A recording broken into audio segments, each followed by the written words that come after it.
श्रीकूष्माण्डा स्तोत्रम् सुरासम्पूर्णकलशं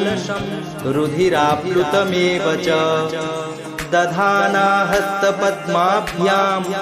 कूष्माण्डाशुभदास्तु मे वन्दे वाञ्छितकामार्थे चन्द्रार्धकृतशेखरां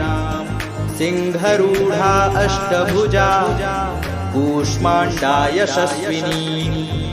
पटाम्बरपरिधानां कमनीयां मृदुहास्या नानालङ्कारभूषितां मञ्जीरहारकेयूरकिङ्किणी रत्नकुण्डलमण्डितां